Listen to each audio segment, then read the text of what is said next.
Line with the Ringers' Danny Kelly, who joins us now on the Emerald Queen Casino Sportsbook Hotline. Danny, how's it going? Going pretty well. How are you guys doing? We're good. I'm feeling pretty good about Seattle's chances heading into this game against the Commanders. I know any given Sunday, but this just feels like maybe one of the more complete Seahawks teams that I've seen in a while, at least through 7 weeks. Is that how you see them as well, as just being a little more well-balanced than they have been in recent years? Yeah, I definitely think that. I mean, obviously the defense has played really well. The pressure rate that they've been able to generate has been really exciting. And then offensively, I mean, I was surprised how good they are on offense this year. I think I came in kind of with an open mind on what Sam Darnold would be, but a little bit cynical maybe that he might kind of turn back into a pumpkin after having a really good year last year in Minnesota. And he's been awesome. I mean, by some metrics, you could say he's been like maybe the best quarterback in the NFL. This year in terms of efficiency stats and things like that. So obviously I've been really, really pleasantly surprised about how good the Seahawks offense has been. So yeah, I think, outside of the run game, which is dead last in success rate, things have been pretty darn good in terms of balance. And I just feel like this is actually a really good team and they have a chance this year. What do you think is missing from the run game?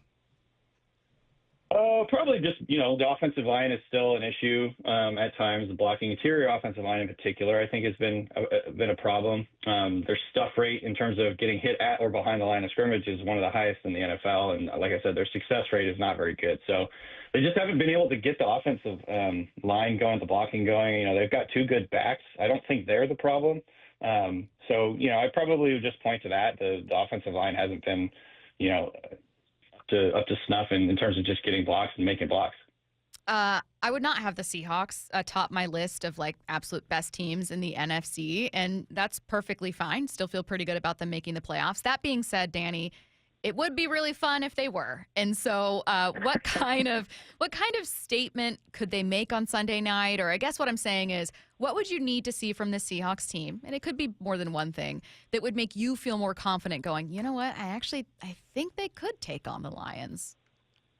Yeah, I think, obviously the Seahawks have been really good on the road. And so playing on the road against a good quarterback, a team that's getting a little bit more healthy as they go along the season, obviously they're going to be missing Terry McLaurin, but getting Jaden Daniels back is huge. I think defensively, protecting against the big play would be the big thing that I kind of think of with Jaden Daniels. Like, he's just an explosive play creator, whether it's a deep ball or whether it's him running the football.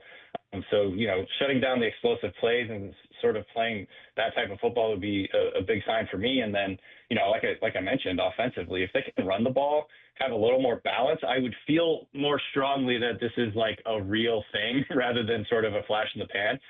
Because I think, their whole offense is based on running the football, protecting the ball, and doing play action. And Sam Darnold, over the last couple of years has been one of the best play action passers in terms of his accuracy downfield. I mean, he's dropped some absolute dimes downfield to JSN and other guys. And so I think I would just feel like it was more real and more sustainable if they can start to run the ball with a little bit better success rate. Like I said, they're dead last in the NFL in success rate. And so that's like the main thing I'll be looking at as the second half of the season goes down. What do you think is real and what do you think is false about the NFC West? I think the 49ers are probably false, just based on the fact that they're so injured.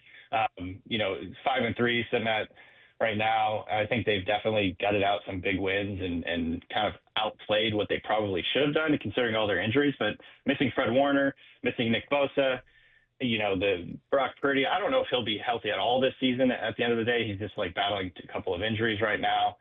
And so I would say the 49ers, to me, kind of feel like, I don't know, fraud is not the right word. It's too strong of a word because they're so injured. But I think they're outplaying what they probably are right now. And then, I don't know, the Cardinals are bad. I think the Rams are a real deal. So I think to me right now, it's going to come down to the Seahawks and the Rams. I think the Rams are a little bit top heavy, and I've kind of been saying this for a couple of years. They still manage to, do pretty well every year. But like if Matt Stafford, he's definitely getting up there in age. If he gets hurt, I think that definitely hurts them. And, they've got a couple of really key players. And if they lose any of those guys, it could kind of fall apart. To see them a bit of a house of cards. But at the end of the day, when they're healthy, they are going to be hard to stop. So I think the Seahawks are the real deal. I think the Rams are the real deal, and it's going to come down to those teams as we go into the second half here. Totally agree with you. Sticking exactly with this topic, though, what would you say is maybe the slight edge for either team? So the edge for the Rams over Seattle and vice versa for Seattle. I think the Rams, I trust Matt Stafford, I think, more than probably most quarterbacks in the NFL right now. So I'd say they have the edge at quarterback. I still think Sam Darnold's having an awesome year, and I'm excited that he's a Seahawk. But Matt Stafford, just his experience, his ability to pick apart a defense, I think him and his relationship with Sean McVay, maybe one of the top relationships in terms of quarterback and coach in the NFL. So I think just in terms of experience and the relationship between the coach and the quarterback, to me, is kind of what gives the Rams the edge. And they've also shown just an incredible ability to find contributors in the draft and keep plugging different guys in and keep making it successful, even though, they've punted on first-round picks a lot in the last decade or so. And so I don't know. I just think their coaching, their overall structure, organizational structure is proven. And I kind of just trust that whole from top to bottom. I think that whole organization, I just think they've really proven it over the last few years. So I think that would be the edge. The Seahawks are definitely sort of like the little brother right now in terms of the upstarts. I think their defense has been incredible. Their offense has outplayed what I expected by, a wide distance. So I think they're certainly dangerous. But for now, the Rams are kind of, I think, in charge, and it's up to the Seahawks to knock them off their pedestal. I think it was we spoke to Eric Williams a week or two ago, and I asked him if John Schneider was in the running when it comes to GM of the year, and he said, "Nah, he pretty much aged out. Like he's going to go to a newer guy," and it made me sad. Yeah. So, Made me sad. What do you think of the job John Schneider has done over the past 3 seasons? Yeah, I mean, I got to hand it to him. Honestly, he's been really impressive in terms of, and they've made some really tough decisions. I was one of the people that was kind of, thinking this decision to trade Gino and trade DK Metcalf and bring in Clint Kubiak and bring in Sam Darnold. I felt like that was really risky at the time. Obviously, there was upside with Darnold, and he played really well for most of the season for the Vikings last year. But him coming in and doing what he's done, I'm just like really impressed. And obviously, on the other hand, Geno Smith has kind of fallen apart for the Raiders. So in hindsight, that looks like a really great move for the Seahawks. Sam Darnold, has one of the best quarterback contracts in football right now. And they didn't have to trade for him. They just signed him on, the open market. So that is a pretty massive coup for him. And then obviously in the draft, I think, the last couple of classes, there's a lot of promise there. Jackson Smith-Njigba has turned into a top 5, if not higher, receiver in the NFL. That pick is looking great.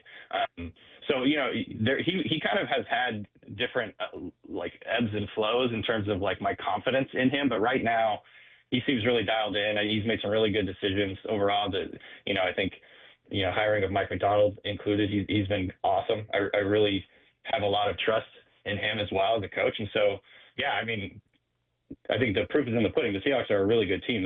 I think they're number 2 in DVOA overall right now.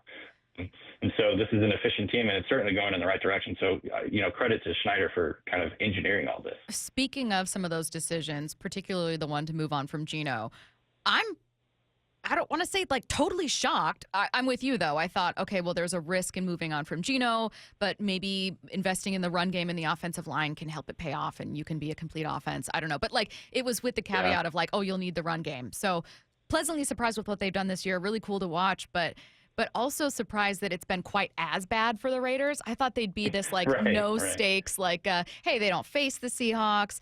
Everyone loves Pete Carroll. You can kind of watch from afar. Ashton Genty seems really fun. What's been going on there in your opinion? Why has it been just so awful? Well, I think it starts with the offensive line for them in particular. I mean, they can't run. I think I saw statistically, Genty is has the fewest yards before contact per attempt of any of the big volume running backs in the NFL. He's just getting hit at the line every time. It's just they can't block. And then I think that leads to Geno Smith. Kind of one of his negative traits, I guess, is that he really believes in his arm talent and his ability to fit passes in. I think he's pressing, and so he's created a lot of turnovers. Not all of his turnovers this year have been all his fault. There's been some really bad luck at times, but he is undoubtedly just pressing, trying to put the team on his back. not really playing his type of football. And so it's snowballed on them a lot, I think. This is what happens in the NFL. Like you start to struggle a little bit. You start to get the media and the fans after you, and then you start to press, and it all can kind of start to snowball on you. And I think that's kind of what's happening right now. They don't have the defense. They basically don't have offense, defense, or special teams right now. That's kind of like helping them out. And so it's all just kind of going poorly. I was expecting Pete Carroll to come in and kind of, I don't know, professionalize the team a little bit more than it has happened. But I'm still willing to give him the benefit of the doubt. I mean, this was just not a very talented roster. And Geno Smith playing so poorly has really held them back. So I still think Geno could probably improve as the season goes on. I think they could make some marginal improvements on all sides of the football. But, I mean, right now it's like they're not a very talented team and their quarterback's playing really poorly. So it's kind of really tough to survive, and that's kind of what's happening. I think we actually just talked with Dan Orlovsky about he was feeling pretty confident about, like, you think you know who the NFC playoff teams are going to be. You're not especially sure in what order, but there's kind of a gap between the teams that are struggling and the teams that are competitive. And then I'm not sure what to do with Dallas, whose offense has been phenomenal and may or may not make moves at the deadline. Definitely should, but Jerry Jones far more interested apparently in other things, or maybe in just making us talk about him. I don't know. Do you think they make a move, and should Seahawks fans keep their eyes on Dallas in any way? They could have just had this really young, exciting, explosive pass rusher on their team. It's kind of what they really need. But yeah, I think they're a funny team, the Dallas is, because obviously they are one of the best offenses in the NFL. And I kind of came into the year like expecting Schottenheimer to like actually be a shot in the arm for them and kind of give them some energy. And I think he's done exactly that. I just don't think he has the horses on defense to really compete. And so this is let's see, according to DVOA, which is a great efficiency metric, they're 8 on offense and 31 on defense. So that kind of just tells you the type of team they are. I think that they'll be plucky. I think there's a chance they could make the playoffs just based on their offense, Dak Prescott kind of elevating them. But this is not a complete team. I don't think it's ultimately a very good team. So I don't know. Yeah, you said it basically, Jerry. I think he just wants to be in the headlines and wants to, what other owner do you know that does like press conferences after every game? Like this is just like what he wants to do. So yeah, I'd say they're a plucky team and they could make the playoffs, but I don't think they're a particularly good team. I didn't even realize that was a thing until I was a reporter, and it was like the first time Seattle played them, and you know how they hand out like the press conferences in the press box, and I remember going, Jerry Jones.